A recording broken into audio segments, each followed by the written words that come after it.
Yo, this is your boy Sherry Speaks. Right before I get into this, if you guys are new to the channel, make sure you guys smash that like button, smash that subscribe button, and also subscribe and like my boys Millaboy Gaming and Heemz Gaming videos, and subscribe to their channel for more gaming and live streaming. You might even get your boy up on there kicking some ass alongside them. Okay, just real quick, Supergirl season 4, episode 19, American Dreamer.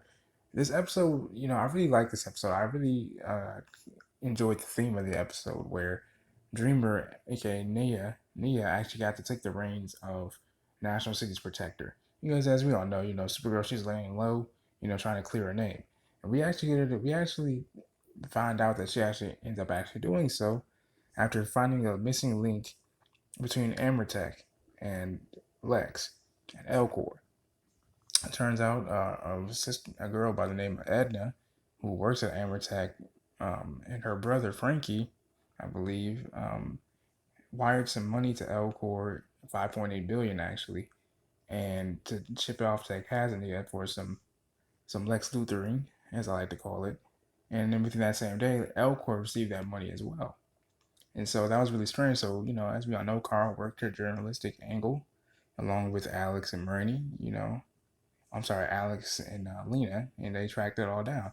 Of course, Edna, she was a little reluctant at first because, she doesn't, as she mentioned to Kara, you don't know what it's like to walk around with a target on your back because, Kara wanted her to access the more private files, but for that to happen, Edna would have to use her own personal ID number, to which she said what I just mentioned, the after mentioned. So, at the end of the day, she actually ended up using her personal identification number and agreeing to go on the record, which is I think which is great. And Lena actually had to deal with the fact that matter is she couldn't help, James, who was going through, his PTSD battle really, really bad, with that hair now, affecting his mood swings and things of that nature, and also not being able to find Lex.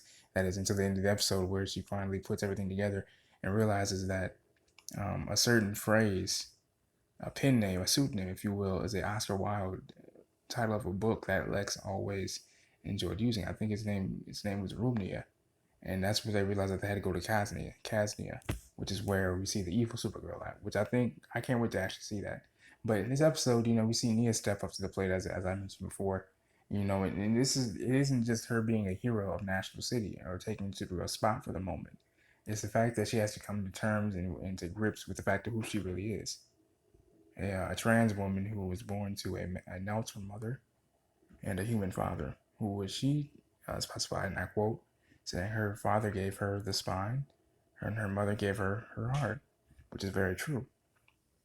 And also, the Children of Liberty were being run amok as usual.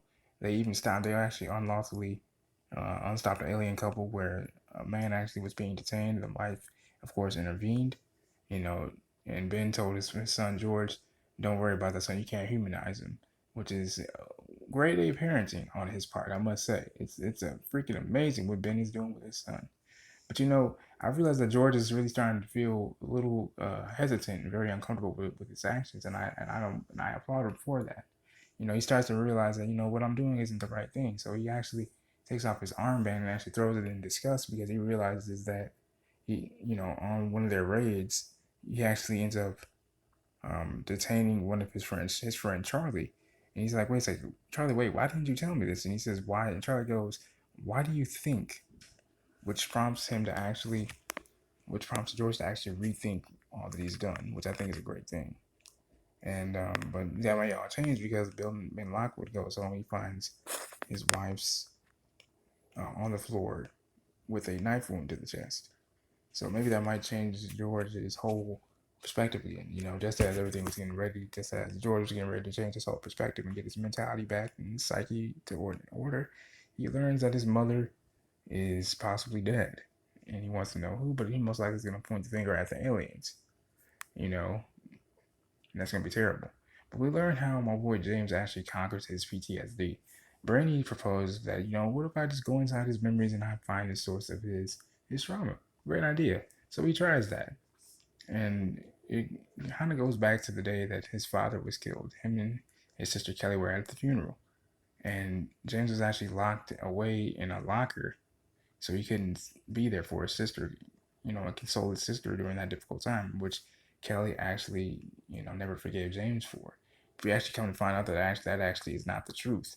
James was actually locked down in the basement in a casket by these two bullies. Oh man, that has to be terrible, man. Shame on those damn kids. What's wrong with these damn kids? And so that's the reason why James was not able to comfort his sister during that very, very difficult time. And I think that patched things up for the two of them.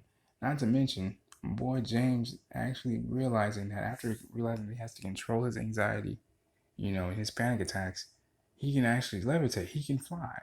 And we saw that on display at the very end of the episode where Kara and Nia actually have a very off the record interview, and it takes up on the airwaves and things of that nature, and he stops the bad guys. Very, very cool. Not to mention, my boy Franklin, felt like he saved Kara's life, or she let him think that he saved his life. So, she let him think that he saved her life, and I thought that was pretty cool. But I really enjoyed this episode for the most part, because, and this is the part that really got me.